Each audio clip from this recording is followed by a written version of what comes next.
Hello my loves, and welcome back to my channel. Today I really want to film this story time simply because I never really film story times, and I feel like this story time is definitely something that a lot of ladies can learn from because it's pretty scary, pretty, like traumatizing. Kinda. While it's story time, I'm gonna be drinking my wine because your girl's 21. I turned 21. It's August. Well, yeah. No. Wait, what? Yeah, it's August, the end of August.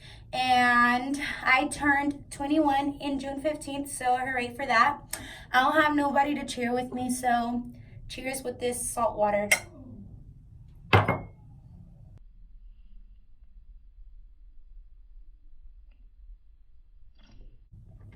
Wine is good for the soul, guys.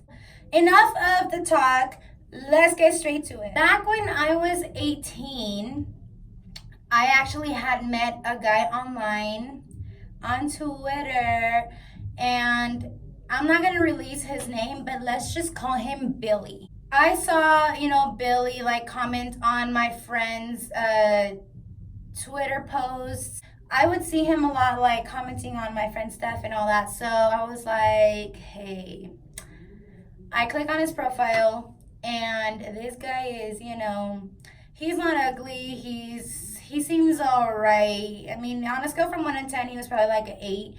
And I follow him, follows me back, and he starts liking my stuff or whatever, and he messages me. So I start messaging Billy back, and we start talking, getting to know each other and stuff. And he seemed like a cool guy to talk to. He was older than me. Yeah, he was older than me. We start talking, and he seems like a really cool person. Nothing out of the ordinary. And, I kind of like trusted this guy because the guy that I was following, like my friend, the one who, would post and then Billy would comment on my friend's stuff, he was like a good friend of mine. Like he was a good friend, you just talk here and there, but a good friend. Knew him in person and everything. So I thought, okay, they're friends. If he trusts him, I can trust him. He's cool. Like, we don't got to trip on nothing. So I wasn't worried about anything. So we, talk and talk and talk and talk. And like 3 months passed by, and I'm still talking to this kid because we FaceTime constantly and everything. And so I feel like I'm ready to meet this guy because he had been asking like, hey, like, can you come over here? Because he lived about an hour and a half away. So he lived over there by Knott's Berry Farm. And what's it called? I was like, no, I'm not gonna go, not yet. I'm not ready, whatever. So like, yeah, later on, the time came where I was like, okay, yeah, cool. You seem like a really cool person. I feel like I could trust you. I drive over there. First off, he kept playing around. Like, he sent me an address, and then he was like, oh, I'm not there anymore, so you send me a different address, and then be like, I'm not there anymore, just come to this address. And I was like, dude, get with the program. If you want me to come here, that's exactly where the hell I'm gonna go. But if you're gonna be playing games, I'm just gonna turn around and I'm gonna take my happy ass back home. Finally, I get to the destination where he sent me. He sent me to a gas station. I'm like, what the hell? I'm like literally lost. He's like, yeah, you're gonna turn here, and my bad, it's because I don't know the address to this place or whatever. I'm just like, what? I call him up. I'm gonna leave. If this keeps going, I'm sorry, but I don't have time to waste. You wanna hang out? Cool. If you don't, play around with me. So he's like, okay, like come here, you're gonna come here. And then, he gave me directions. And so he sends me the address to his house.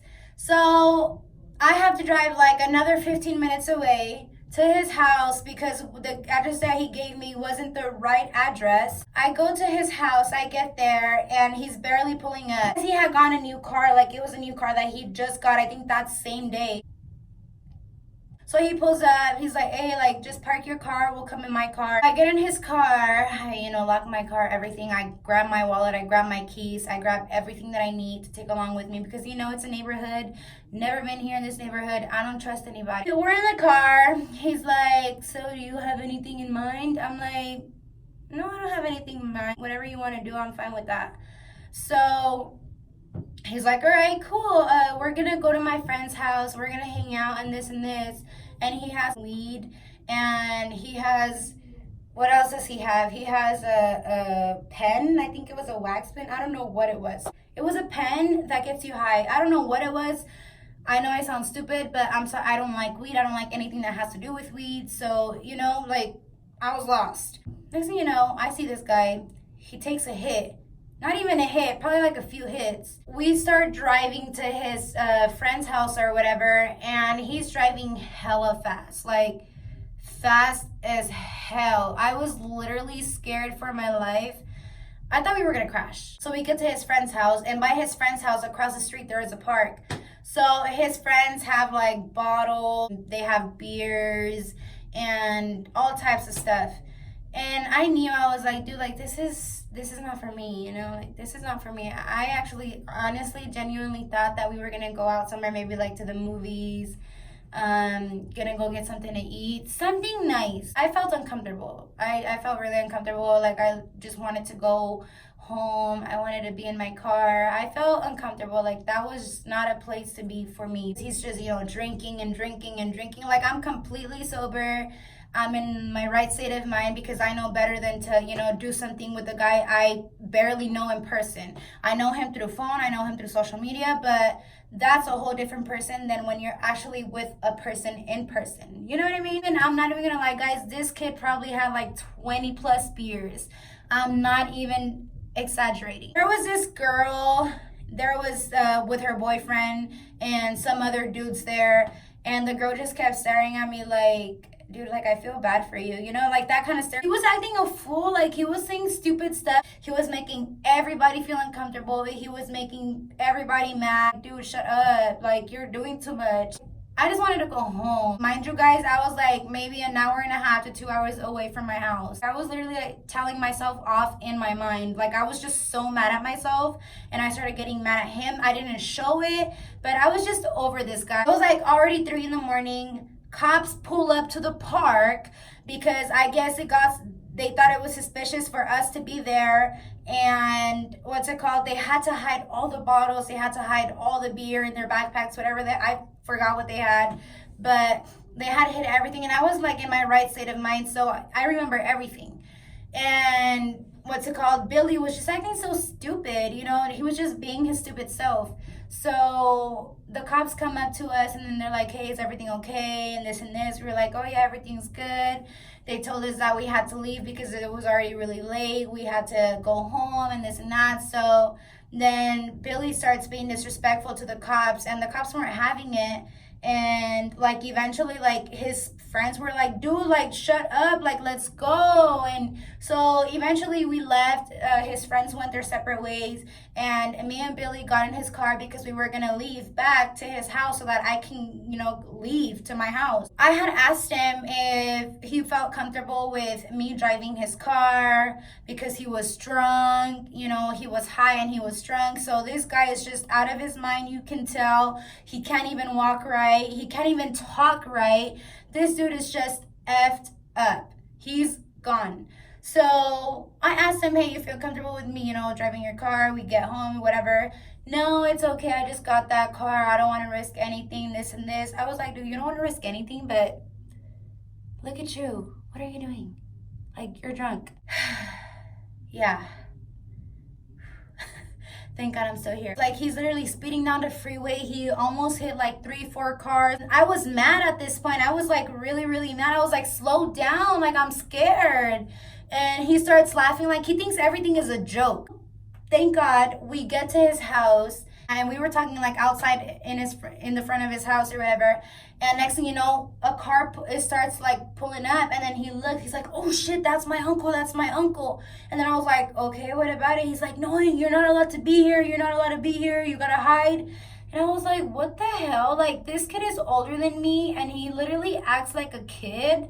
Not only that, but you're trying to hide me from your uncle. Why?" So I hide behind a truck that was in the front yard because he told me to hide there, and he talks to his uncle, whatever, and his uncle leaves. And then so Billy walks back and he's like, all right, you can come out now. Like, I need to use the restroom bad now. He's like, is it okay if you can like pee over there? Outside, guys. He wanted me to pee outside of his house. I was like, why? He was like, because my mom doesn't like any girls in my room. He doesn't like any girls at our house, this and this. And I was like, what the hell? Dude, you're weird. And I was like, I'm not gonna pee outside. I was like, I don't want to catch an infection or anything. I'm sorry, but it's okay. Like, I'll just leave. I'll leave and I'll go to a gas station. Like, you're good. Don't worry about it. He's like, no. He's like, it's okay. Just whatever. Just keep quiet and like, just come to my room. And his house was set up like, it's a house, and then like on the side, it's his own separate entrance, and then but it's still connected to the house. So if I need to use the restroom, I literally have to go through rooms, pass through his parents' room, his sister's room, or I forgot his brother. I don't know what siblings he had. I forgot, but I literally had to pass through the rooms to get to the restroom. So he was like, you're just gonna have to be quiet and this and this. He's like, fuck, but I don't want to let you go. Can you wait? Like, can you hold it? I was like, what the hell, dude? Like, no. I was like, I can't hold it. I have to pee. And then he was like, shh, you're being too loud. Guys, I had enough. I had enough at this point. Like, I was pissed off. Like, I was sitting down in his bed waiting for the right time to go to the restroom, and then he was like, you don't want to change into something? I was like, I don't want to change into something. I'm gonna go home. Like, I'm good. He's like, no, here, just change into this. He goes and he grabs a shirt and he gives it to me. He's like, change. And I was like, dude, no, I'm not gonna change. And he kept staring at me like he was gonna look at me change, like if I wanted to change. And I was like, turn around. I was like, I'm not gonna change. Like, I'm not staying here. And this dude starts acting like a freaking kid, guys. Like, he goes and he lays on his bed. He's like, I'm gonna cry now. Like, who says that? Dude, like, you're a child. And like, I literally thought that this was like a freaking 6-year-old in a 19-year-old's body. I was so ashamed of myself. I was like, what am I doing here? So I just had enough of this kid, and I walk out. And I thought I had my keys with me. Tell me why I locked my freaking keys in the car. I have my wallet with me. I was like, Billy, I forgot my keys in the car. I was like, I'm gonna have to call my insurance company so that somebody can come over here and unlock my car. He's like, oh, are you serious? I was like, yeah. He's like, I don't want you to leave though, so just stay here and wait till the morning. I was like, no. I was like, I'm good. I'm just gonna go ahead and call the insurance. So I call the insurance, and guys, he was literally right next to me the whole time, like hearing everything I was saying to the insurance company. And so I get in contact with the insurance company. I'm like, hey, you know what? I was giving them like a hint, like, dude, I'm trying to get out of here. Like, please come ASAP. So I was like, hey, you know what? Like, I'm not home. I'm far away from my house. And I really, really need someone as soon as possible, please, to come and unlock my car, because I left my keys inside the car. And they were like, are you okay, ma'am? Is everything okay? I was like, can you just please get somebody here? Like, now. I need somebody now. Usually, guys, they take 40 minutes to send somebody near me to come and unlock my car. But that night, somebody was there in less than 10 minutes. Like, they were able to read my voice through the phone. And honestly, I'm so glad and thankful to God that they were there, because I was losing my mind. So they got there, and I grabbed my keys, and I'm like, yes, like, finally, guys, like, I felt amazing that I was finally leaving to my house, and I was good. I drive home. I get home, thankfully. Thank you, Lord, for getting me home safely. I start praying. I start thanking God for, my life, everything, like everything in the book I was thanking God for. The next morning, I wake up and I realize, all right, you know what? I get ready. I'm ready to go shopping. Like, it's a brand new day. I need to just release some stress and get away from the terrible thing I went through last night. I started looking for my wallet. where is my wallet? Where is my wallet? Where's my wallet? I start freaking out. I'm like, no. I start thinking, I left my freaking wallet in his room. I left it in his room.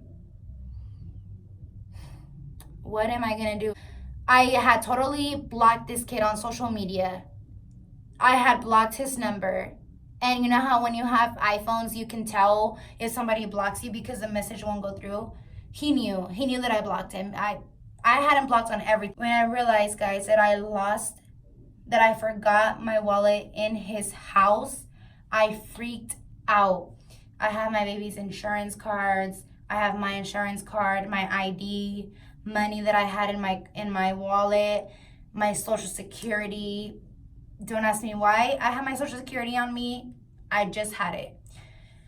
I start freaking out really bad. I was like, oh my God. So I unblocked this kid off of all social media and I messaged him and I was like, hey. And I was just, trying to be cool with him and trying to have a conversation. And I was like, hey, I had a really good time last night. I was playing my part because first off, this kid already knows that I blocked him on everything, social media, everything. So I was like, my bad. It's just, I just felt really uncomfortable or whatever, but I had a really good time. We should go out again. And I was just telling him that stuff because I wanted my wallet, guys. Like, I literally had to do everything and anything to get my wallet.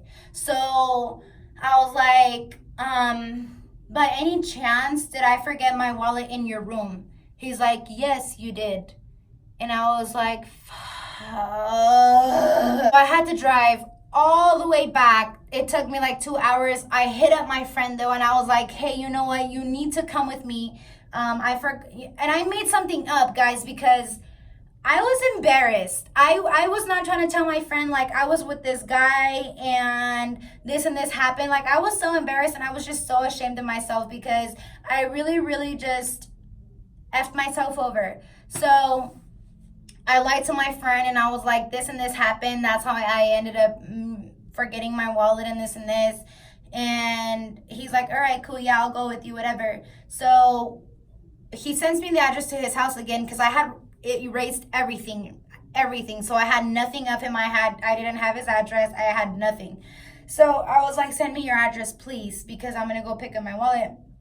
He's like, so this is the only reason you're talking to me again, huh? Because you forgot your wallet? He's like, you didn't realize that I knew that you blocked me on everything? And I was like, dude, you're a kid. Like, shut up. Just give me your freaking address. So he gives me his address, and me and my friend pop up in his house like 2 hours later, and he's not there.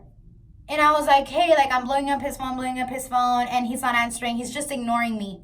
So I go and knock on his, at this point, I didn't care. Like, I'm going to tell his mom that I was here last night. I'm going to tell her this and I'm going to tell her because he has my wallet and I need my wallet ASAP. So I start knocking on the door, knocking. Nobody answers. He's not there. His parents aren't there. Nobody's there. So he's ignoring me. He's completely just ignoring me. I know he was reading my messages, but he was just ignoring me. So I start contacting the police, and I was like, hey, you know what? This and this happened. I forgot my wallet here, and now he's not trying to give it back. He's just ignoring my messages, this and this. And they were like, okay, we'll send a deputy over there, but there is no telling how long you're going to have to wait, so you're just going to have to wait. I don't have time to wait. Like, I want my stuff and I want to leave. I start blowing up his phone and finally he answers. He's like, all right, I'm over here, so meet me here. We had to drive 25 minutes away from his house because he was playing those games again. My friend's just like, dude, like, what is he doing? Like, what's taking him so long? Like, we get in contact. He comes and we meet. And my friend goes and grabs the wallet. I was like, dude, can you go grab the wallet? Because I'm not going to get it. And so he's like, yeah, for sure. So he goes and then he gets the wallet and he gives it to me. And they leave. So me and my friend are sitting in my car. I start checking everything. So my insurance cards are there. My social security card is on my ID. Everything's there besides the fucking cash. So this dude literally had the audacity for me to come all the way to him the night before to hang out, to have a good time, spend my money and stuff. And what's it called? The next day I forget my wallet and he has the nerve to steal my money. Like, dude, you're freaking weird. Like, I was just so disappointed, guys. I was like, you know what? I was like, it's just money. Money comes and goes. He's going to get his karma, whatever. I really, really don't even care. I was like, at least I have, my baby's insurance cards, everything. Like, I'm good. But honestly, like, low-key, I was disappointed because it was money in there, And yeah, like we drive back home and I finally get home. But man, guys, if I could turn around and not ever talk to that person, I never would have talked to him if I knew that was gonna happen. But it was just so bad. But definitely it was worth that lesson, because who knows, what if I would have met a crazier person that, freaking kidnapped me like a psycho. I don't know, but it was just a lesson learned to not, just because you have friends that have friends, don't trust that, because they might be cool friends with that person, but that doesn't mean they'll be cool friends with you, because their loyalty is not with you. So it was definitely a lesson learned for me. This person that's obviously older than me is a kid. Man, guys, that boy, Billy, never again. So ever since then, I learned my lesson. I didn't go out with anybody ever again. And best believe I never, ever, ever went out of my way for a date ever again. I was not going to do that. I was not having it, because it taught me a lesson. It honestly taught me a lesson to not trust anybody that I meet online. I wanted to meet this person. I thought that he was a good person. I thought, he was a genuine, cool person, but turns out he was the complete opposite. And honestly, like, I never really talked about it, but it was just honestly definitely a lesson learned. Don't trust anybody, because not everybody has good intentions. Anywho, guys, that's the end of this video. I hope you guys enjoyed my story time. I'll see you guys in my next video. Mwah. Bye.